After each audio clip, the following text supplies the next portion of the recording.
Chapter 27 Ang pagkamatay ni Angela. Lumipas ng 2 buwan ay dumating ng araw na magpapaalam si Angela sa mundo. Sa bahay nila Gabby ay nandoon si Kat, dahil siya mag-aalaga kay Angela na araw na yon, at habang inaayos ni Kat mga gamot ni Angela ay napansin ni Kat na parang namumutla na si Angela at parang hindi nito makahinga. Agad pumunta si Kat sa kama kung saan nakahiga si Angela, tapos agad niya tinginan si Angela gamit ng teleskop niya, tapos kinapa ni Kat mga pulso ni Angela sa liig at sa braso at unti-unti humina ang pagtikbok mga nito. Nang mahina na ang pagtikbok mga pulso ni Angela ay agad dinawag ni Kat si Benji sa kabila kwarto para dalhin na si Angela sa hospital. Agad pumunta si Benji sa kwarto nila Gabby at agad binuhat niya si Angela at dali-dali sila sumakay sa kotse. Wala si Gabby sa bahay, nasa restaurant, kaya sila Kat at Benji nandoon sa bahay. Habang nasa biyahe sila papunta sa hospital ay kinausap ni Benji ang kapatid niya habang siya nag-drive ng kotse at habang si Angela ay unti-unti humina. Angela, don't give up please, we are almost to the hospital, please don't give up. Sabay binilisan ni Benji iyon kotse. Lumipas ng ilang minuto ay nakarating na sila sa hospital. Pagbaba nila ng kotse ay agad binuhat ni Benji si Angela habang si Kat ay inalalayan sila Benji, tapos agad tinulungan sila mga nurse at pumunta sila sa emergency room.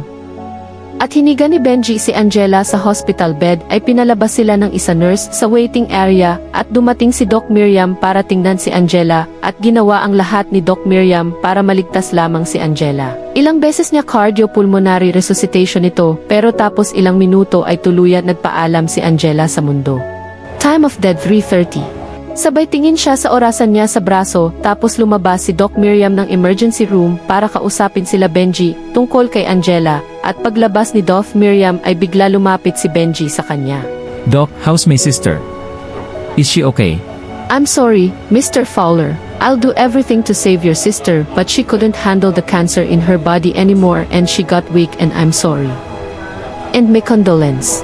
Sobra nasaktan si Benji sa pagkamatay ng kapatid niya at umiyak si Benji, tapos agad dinawagan ni Kat si Gabby para sabihin tungkol nangyari kay Angela. Sa kabila banda sa restaurant, habang nagsusulat si Gabby ng papeles ay bigla nabangga ng siko niya ang picture frame nila ni Angela noon kasal nila at nahulog ito sa sahig. Agad kinuha ni Gabby yun picture frame at nakita niya na basag pala yun frame. Nang makita ni Gabby basag yun picture frame ay kinakabahan siya. Tapos habang titingnan niya ang picture, ay bigla nagring ang cellphone niya at agad kinuha niya yung cellphone sa lamesa niya at nakita ni Gabby nang si Kath pala tumatawag sa kanya. Agad sinagot ni Gabby si Kath. Hello Kath, kamusta na si Angela? Hello Gabby, si Angela dinala namin siya dito sa hospital. Ah, bakit? Ano nangyari sa asawa ko? Di siya makahinga kaya dinala namin siya dito sa hospital. Di muna sinabi ni Kath nang patay na si Angela, dahil ayaw niya biglain si Gabby at gusto ni Benji pag nasa hospital na si Gabby tsaka sasabihin nila na wala na si Angela. Dali-dali umalis si Gabby sa restaurant at pumunta sa hospital.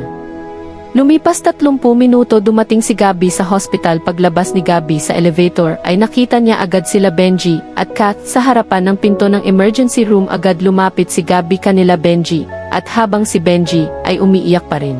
Benji, how's Angela? Hindi sumagot si Benji sa tanong ni Gabby at patuloy lang nito sa pag-iyak. Tell me, how's my wife? She gone? What, she gone? What do you mean? She dead? Are you joking? Benji, this is not funny. Just tell me, where is my wife? Tell me Benji. I'm sorry dude, but it's true, Angela is dead. Gumuho mundo ni Gabby sa nalaman ng patay na ang asawa niya ng si Angela at agad pumasok si Gabby sa emergency room kung saan nandoon ang bangkay ni Angela at pagpasok niya ay agad niya nakita kung saan nakahiga si Angela at linapitan ni Gabby si Angela at agad umiyak si Gabby, tapos niyakap niya ang matigas at malamig katawan ni Angela at iyak na iyak lang si Gabby mga oras yon. At habang si Kath ay naawa siya kay Gabby, parang gusto niya yakapin si Gabby. Babe, di ba sinabi ko wag tayo susuko sa pagsubok na to, bakit sumuko ka? Bakit mo kami iniwan? Marami pa ako gusto na sabihin at plano sa pamilya natin.